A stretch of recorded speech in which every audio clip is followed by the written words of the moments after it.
নমস্কার বন্ধুরা।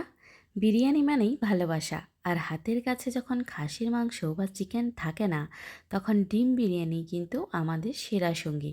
আজকের ভিডিওতে আমরা আপনাদের দেখাবো একদম সহজ পদ্ধতিতে ঘরোয়া মশলায় তৈরি জিভে জল আনা এগ বিরিয়ানি।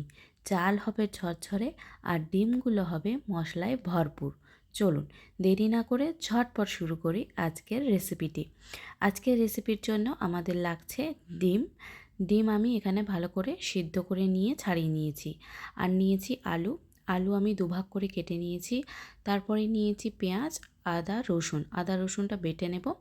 এবারে প্রথমে বিরিয়ানির জন্য চাল বসিয়ে দেবো। একটা হাঁড়িতে জল দিয়ে দেব গোটা গরম মশলা। জলটা গরম হয়ে গেলেই আর ফুটে এলেই কিন্তু আমরা চাল দেব, আর দিয়ে দেবো পরিমাণ মতো লবণ। ভালো করে ধুয়ে রেখেছিলাম চালটা, আর চালটা আমি 1 ঘন্টা ভিজিয়ে রেখেছিলাম। বিরিয়ানির চাল ভিজিয়ে রাখলে চাল কিন্তু সেদ্ধর সময় ভেঙে যায় না, তাই অবশ্যই 1 থেকে আধ ঘন্টা তো ভিজিয়ে রাখবেন। যতক্ষণ চাল হচ্ছে ততক্ষণ আমরা বাকি কাজগুলো করে নিই। এই ডিমগুলো আমরা মাঝখান থেকে এভাবে ছোট ছোট করে কাট লাগিয়ে নিব, যাতে ভাজলে নুনটা ভেতর পর্যন্ত যায়, আর গ্রেভির সময় মশলাগুলোও যেন ডিমের মধ্যে ভালোভাবে চলে যেতে পারে।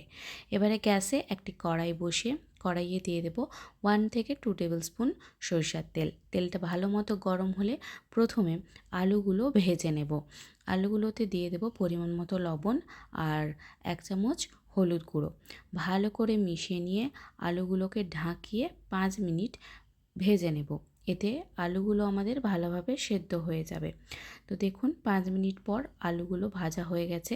লাল লাল করে কিন্তু আমি ভেজে নিয়েছি।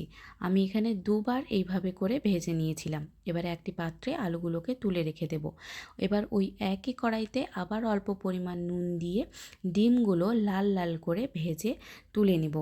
ডিমগুলো কিন্তু ভালো করে লাল লাল করে ভাজবেন, তাতে স্বাদটাও ভালো লাগে, আর ডিম ভাজার একটা স্বাদ কিন্তু আলাদাই হয়।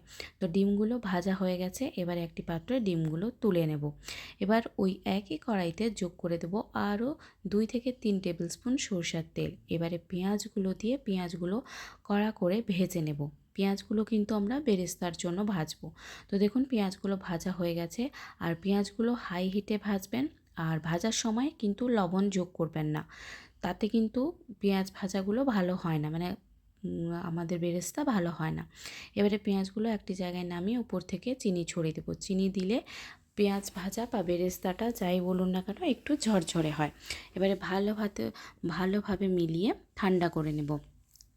আর এদিকে আমাদের চালও হয়ে গেছে। দেখুন চালটা কিন্তু আমরা 90% সেদ্ধ করে নিয়েছি, আর বাকিটা ভাপে সেদ্ধ হয়ে যাবে। এবারে চালটা নামিয়ে ওর ফ্যান আমরা আলাদা করে ভাতটাকে একটু ঠান্ডা হতে দেব। ততক্ষণে আমরা গ্রেভিটা করে ফেলি। প্রথমে ওই একই কড়াইতে গরম মশলা ফোড়ন দিয়ে দেব পেঁয়াজ কুচি। পেঁয়াজ কুচিগুলো ভালো করে ভাজা হয়ে গেলে যোগ করে দেব 2 থেকে 3 টেবিল স্পুন আদা রসুন বাটা। আদা রসুন বাটাটা ভালো করে আমি কিন্তু এখানে কষিয়ে নেব, যতক্ষণ না পর্যন্ত আদা রসুনের গন্ধ চলে যাচ্ছে। তারপরে যোগ করে দেব টমেটো কুচি। এখানে আমি 2টো মিডিয়াম সাইজের টমেটো পাতলা করে কেটে নিয়েছি। তারপরে যোগ করে দেবো লবণ, যাতে টমেটোটা ভালোভাবে গলে যায় আর সেদ্ধ হয়ে যায় আর ভাজা ভাজাও হয়ে যায়। টমেটোটা ভাজা হয়ে গেলেই যোগ করব কিছু গুঁড়ো মশলা।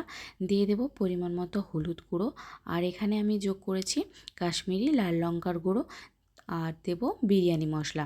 ব্যাস, এবারে সমস্ত মশলা খুব ভালোভাবে মিশিয়ে নেব। আর এখানে দেব অল্প পরিমাণ জল, যাতে মশলাগুলো নিচে লেগে না যায়।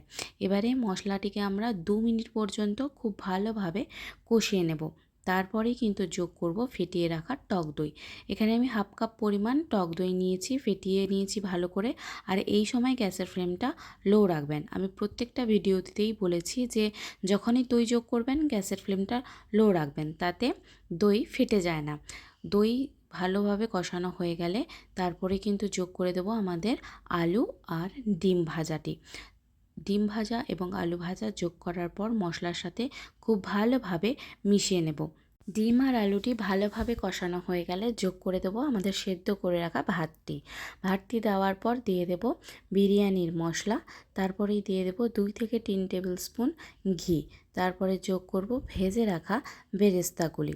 ভেজে রাখা বেরেস্তাগুলো যোগ করার পর উপর থেকে ছড়িয়ে দেব কিছু ধনেপাতা কুচি। ধনেপাতা কুচি ছড়ানো হয়ে গেলে যোগ করব দুধ। এখানে আমি 3 চামচ মতো দুধের ব্যবহার করেছি। দুধে আপনারা ফুড কালারও দিতে পারেন, আমি দেইনি, আমি প্লেন দুধ ব্যবহার করেছি। এবারে ঢাকা দিয়ে লো ফ্লেমে 15 মিনিট পর্যন্ত এটাকে আমরা ভাপে দিয়ে দেব।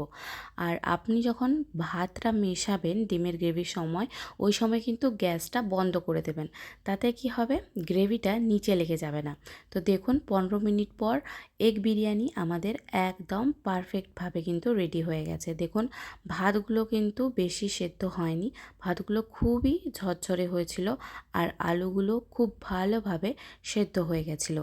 তাহলে দেখলেন তো, ঘরোয়া মশলায় খুব সাধারণ উপকরণে কিন্তু তৈরি হয়ে গেল মজাদার এগ বিরিয়ানি। তাহলে এবার আপনিও বাড়িতে তৈরি করে ফেলুন এই চট জলদি সুস্বাদু এগ বিরিয়ানি। আর কেমন হলো সেটা কিন্তু কমেন্টে জানাতে একদম ভুলবেন না।